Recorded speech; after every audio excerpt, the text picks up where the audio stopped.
An old medical theory renews itself as a cancer-fighting treatment. Yesterday, Good for Utah's Nadia Crow introduced us to hypothermia therapy, basically heating up cancer cells and killing them. Give me the power to create a fever and I shall cure any disease. Those famous words spoken 2,000 years ago by Hippocrates, the founder of Western medicine.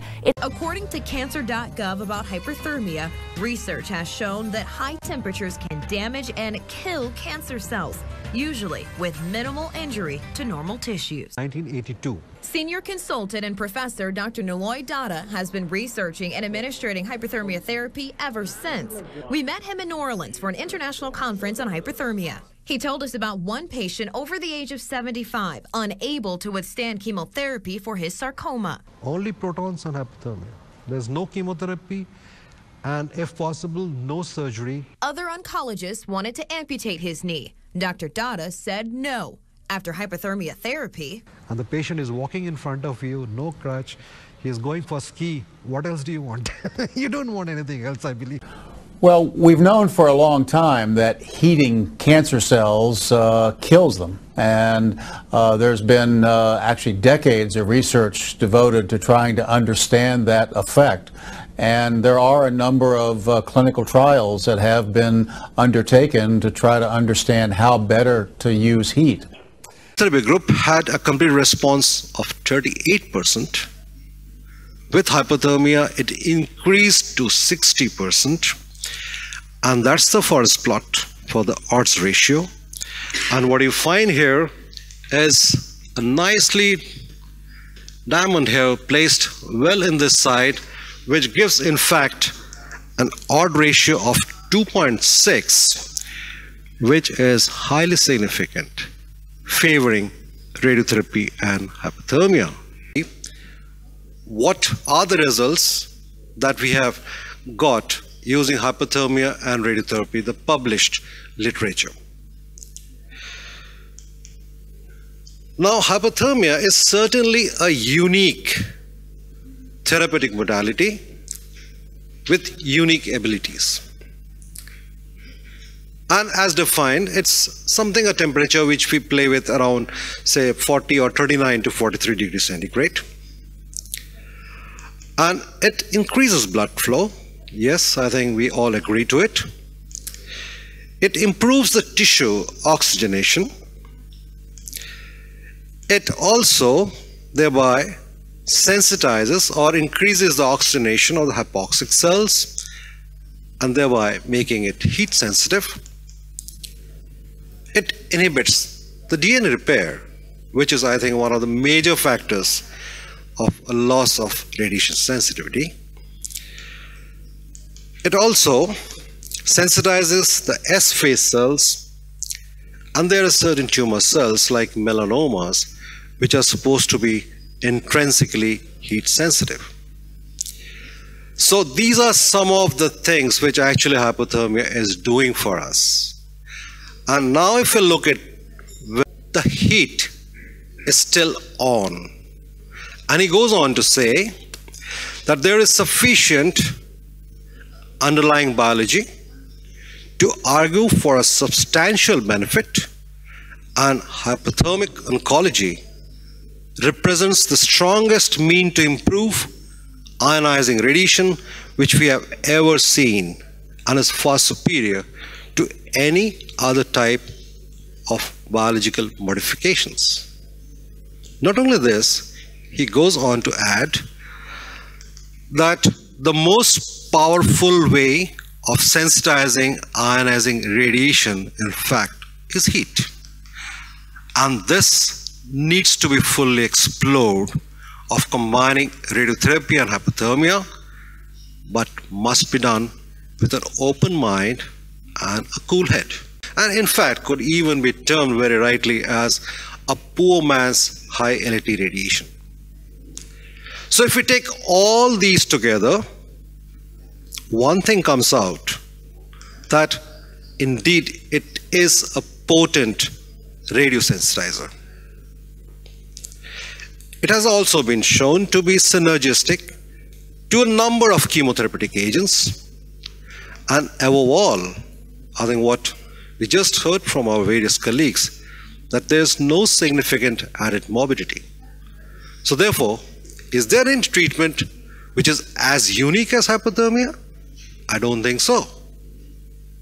So I think I'm not very wrong to say that hyperthermia is indeed a unique therapeutic modality with unique abilities, and therefore we need to see it more closely. Hi, I'm Hui Huan. And I'm Dr. James Hainfeld, and we've had a breakthrough toward curing cancer with magnetic nanoparticles. The concept behind this is simple. If you put iron particles in an alternating magnetic field, they flip back and forth and create a lot of heat. If they were inside a tumor, you would cook the cancer. Researchers have been trying to make this work for years, but the problem is iron is toxic at therapeutic levels. You can avoid poisoning the body by directly injecting into the tumor. However, this misses many areas and the tumor regrows. We thought a better way would be to use intravenous or IV injection. Simply inject into a vein and let the circulatory system do a more even delivery to the cancer wherever it's found. To do this, we first had to make our iron particles very non-toxic. Here at Nanoprobes, we engineered a nanoparticle with an iron core and wrapped it in a biocompatible shell. The iron core will still react to a magnetic field, but it's kept safely out of direct contact with the body.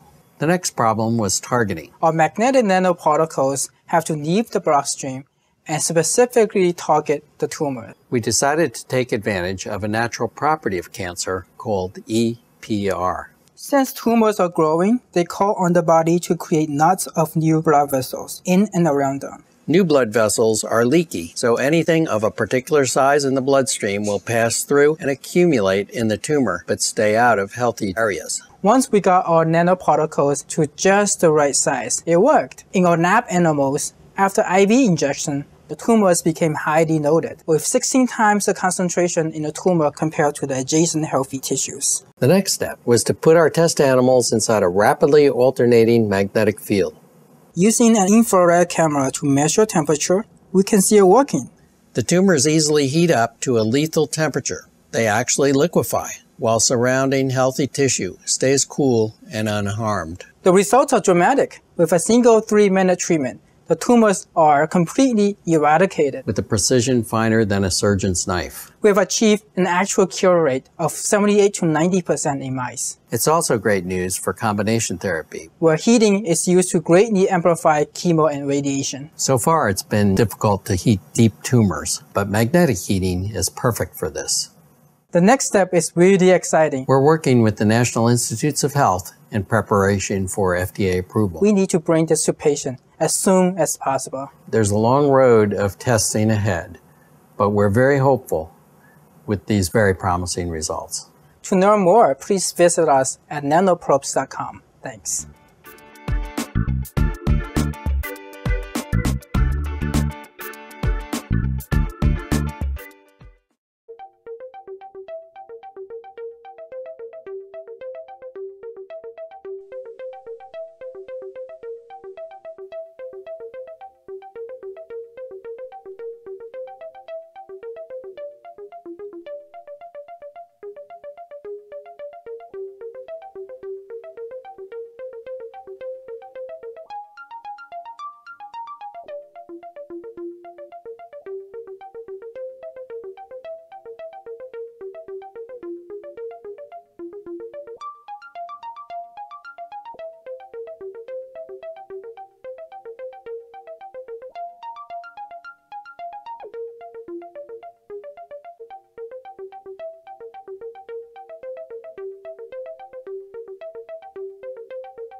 did you come from? Where did you go?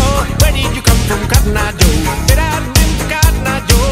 I've been married a long time ago. Where did you come from? Where did you go? Where did you come from, Cotton Eye Joe?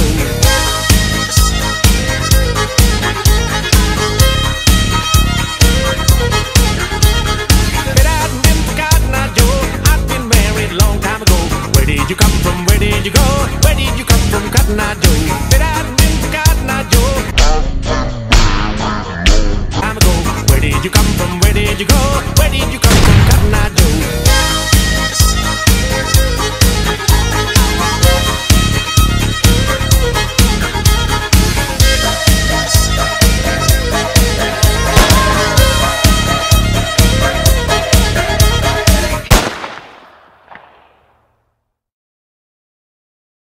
Our immune system is designed to fight any disease, including cancer. It starts in the lymphatic system. Our lymph nodes produce tumor-infiltrating leukocytes, or T cells for short. One method T cells use to differentiate healthy cells from cancer cells is a genetically coded receptor called programmed cell death protein 1, also known as PD-1. When PD-1 sees its counterpart PDL-1 in a healthy cell, it ignores it. When it detects a missing PDL-1 in the abnormal cancer cell protein, it destroys it. So, why does our immune system allow cancer to exist? Cancer cells can hide from T cells using a false identity, causing the T cell to let the cancer pass. Applying heat to the cancer tumor can boost the immune system to recognize the invasive cancer cells. Heating a cancer tumor to 42 degrees Celsius, considered fever temperature, will stress the cellular function of an already poorly developed cell structure, causing cell death. Healthy cells recover quickly from this stress effect. During cell death, cancer cells express heat shock proteins and the release of antigens, molecules that provide specific information about the invading cancer cell. And they can be used by the immune system to unmask the hiding cancer cells. Dendritic cells scoop up these antigen particles and return them to the nearest healthy lymph node. Heat shock proteins chaperone the cell production of the newly evolved T cells that can now detect the once hidden cancer cell. Not only will the T cell go to work killing the cancer tumor, but move throughout the body identifying stray cancer cells that lead to metastases, stopping the spread of that specific cancer. Heating aids the process by increasing blood flow to the tumor, allowing more T cells to join the fight. Hyperthermia has long been an adjunct to surgery by shrinking the tumor, and chemotherapy and/or radiotherapy by sensitizing the tumor and boosting the effective dose.